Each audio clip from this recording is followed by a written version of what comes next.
the last section of the chapter. We learned some rules to find derivatives. We learned the rules for, mostly algebraic functions like polynomials and things like that. Now, some derivatives of trig functions. Okay, so we're going to start with this. All right, so unfortunately, the rules here, there isn't much but memorizing. It just comes down to just memorizing. That's it, okay? So first off, we have the derivative of sine x is cosine x, okay? The derivative of cosine x is negative sine x. Okay, so remember that. You just need to memorize these. That's it. It's just that simple. Okay, it's not too complicated. Just remember that the derivative for the cosine is negative sine, and make sure like you really know that, because afterwards in chapter 5 and 6, when we start doing integrals, then students often start to like get confused with that negative. Okay, so here we need to find the derivative of each function. So you look at the function that you have. It's x squared sine x. Notice what you have is one type of function multiplied by another type of function, right?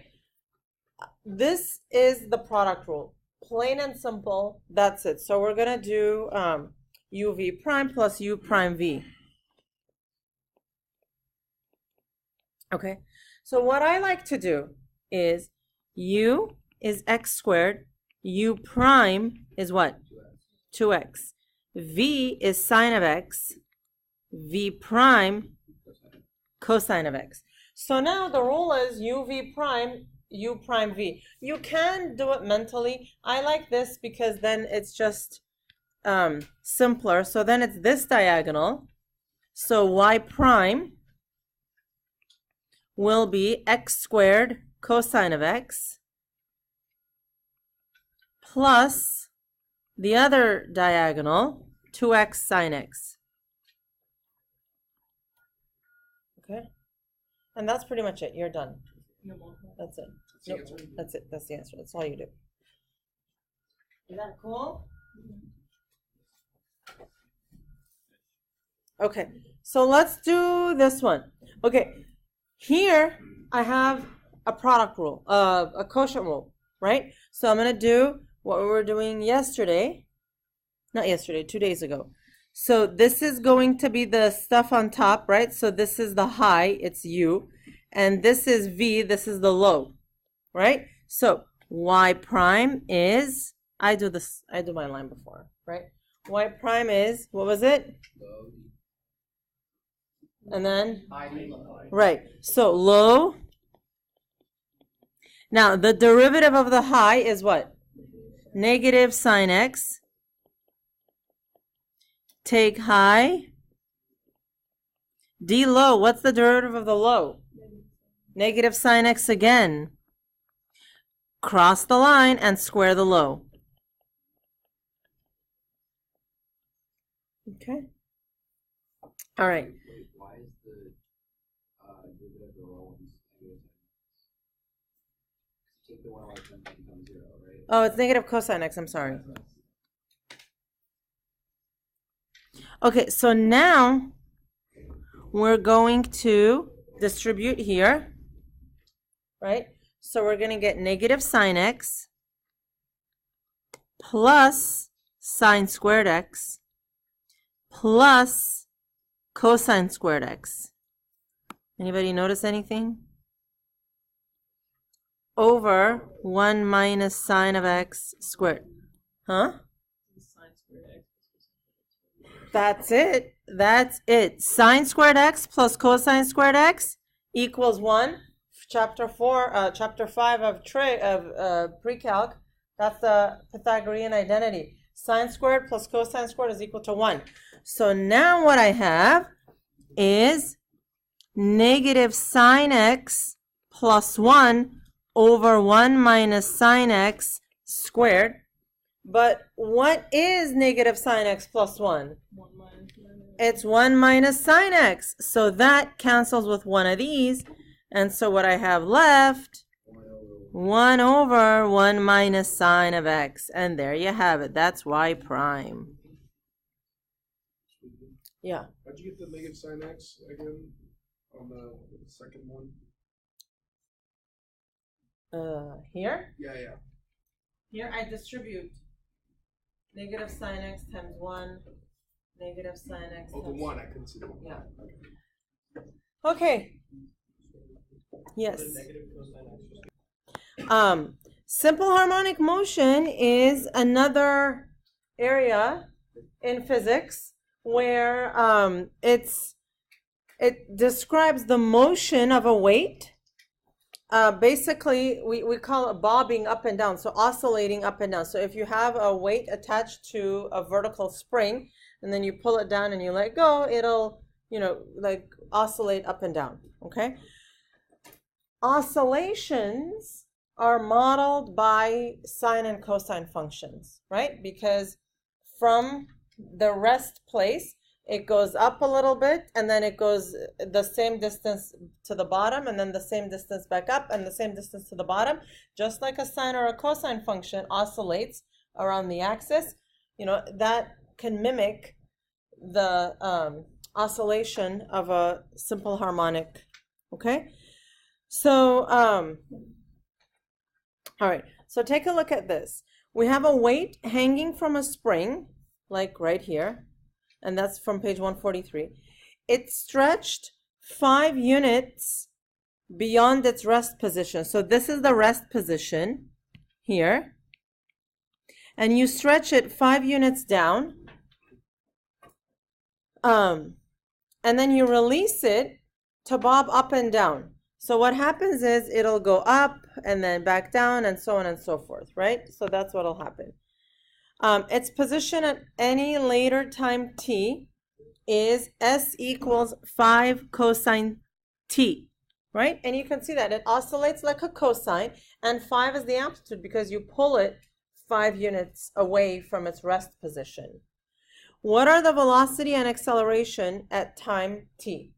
Okay, so if s is equal to 5 cosine of t, right? S's position, you remember that? So now from section 4, if I want to find velocity, velocity is just s prime of t, right?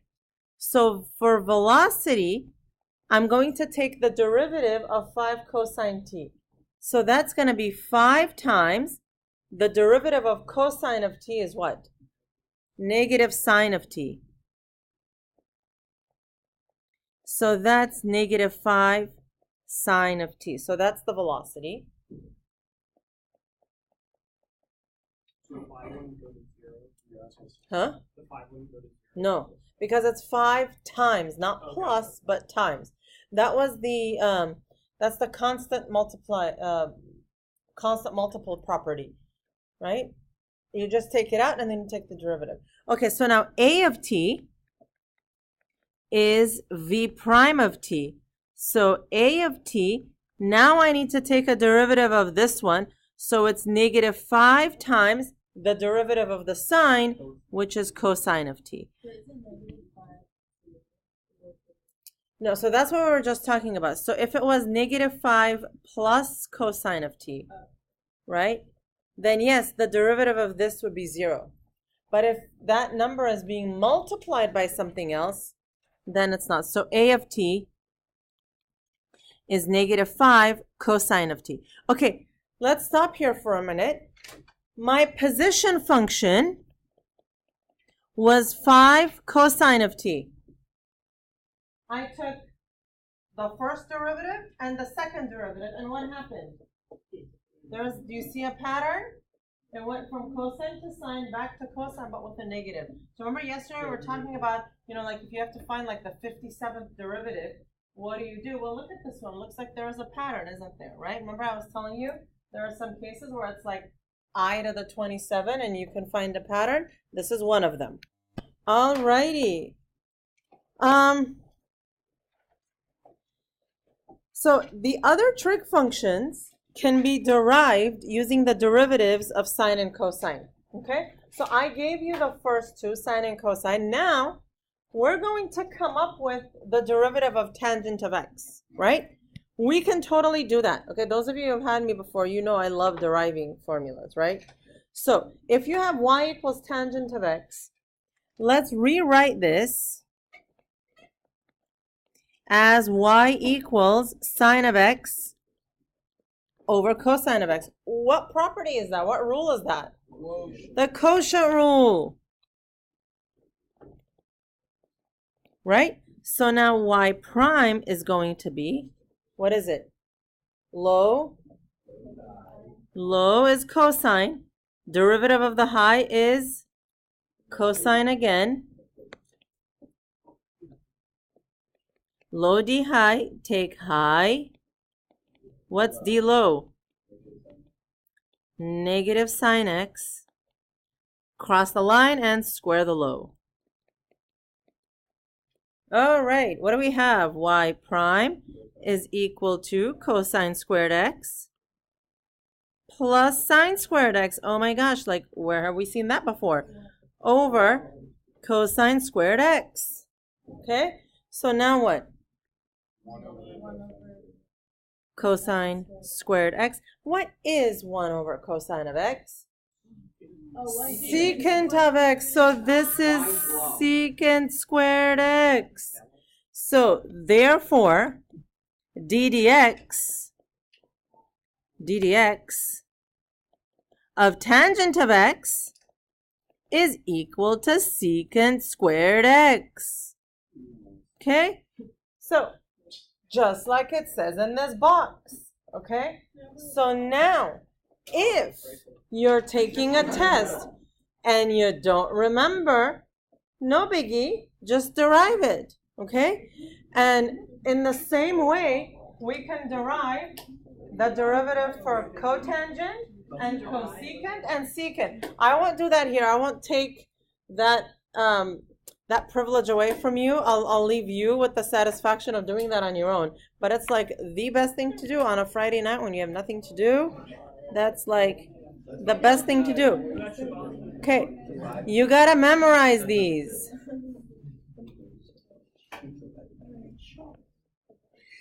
Okay, memorize, yes. Here we go. We need to find the equation for the line that is tangent and normal to the graph.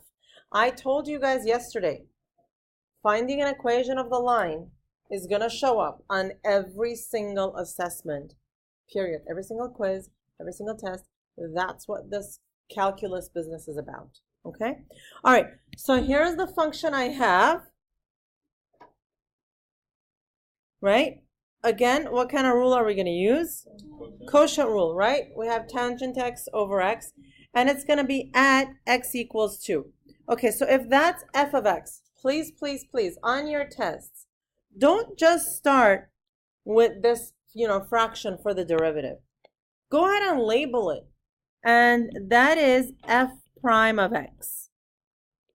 Okay, so low, d high, take high, tangent of x, times the derivative of the low, which is how much? 1. Square and then cross the line and square the low. Okay. So at x equals 2, now this is f prime of 2. This is going to be x. Huh? I'm sorry, I'm going to plug in, sorry.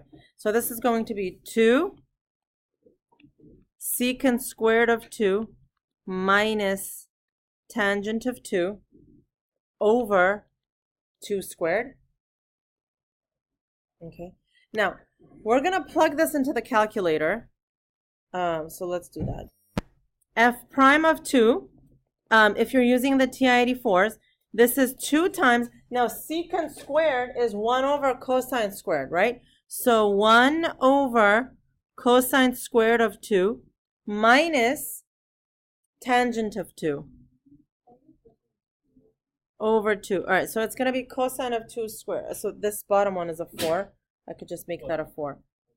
Okay, so first, we're going to have in parentheses 2 over, all right, another set of parentheses, cosine of 2, right? Close that parentheses, squared. So do you see how I squared the cosine now? And then another. Isn't it 2 times? It's 2 times 1 over, which is 2 over, right? Minus tangent of 2. All right, that's that. Divided by 4 is here. Oh, I got 12. Wait a minute.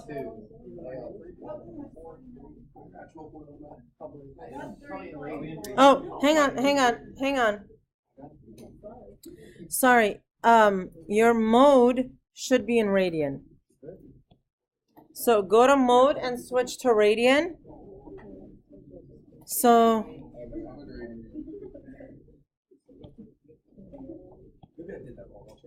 and then divide it by 4. Right, so it's 3.433. Right.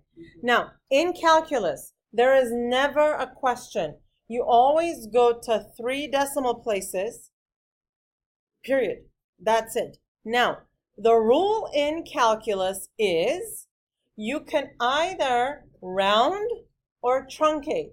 Truncate means you just cut it off. So for example, if for a different problem, you got 24737, right? You can round and it'll be 2.474, or you can just cut it off, truncate it, and do 2.473. Both of these will be acceptable in calculus. Okay? All right. But nothing else. Nothing else. Yeah, it is. Okay, so this right now, as some of you guys already mentioned, this is the slope of the tangent line. All right.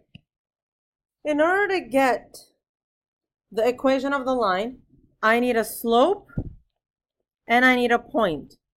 All right. I have a slope. I have partial for my point. I need a y coordinate, right? So f of 2 is tangent of 2 over 2.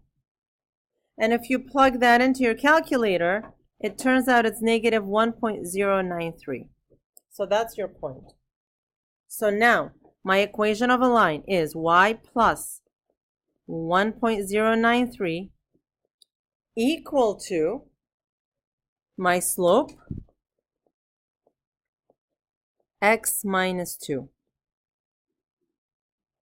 And yes, you have decimals, and that's fine. The world is not always integers. It's never integers, right? Never. So this is the equation of the tangent line. Now, for the normal, right, the slope of the perpendicular line, so the normal slope, is negative 1 over 3.433. Yes? So you plug it in, and it turns out it's negative 0.29, but I want to go to more decimal places. So 1 over 3.433, 0.291. So now the equation of the normal is y plus 1.093 equals negative 0.291 x minus 2.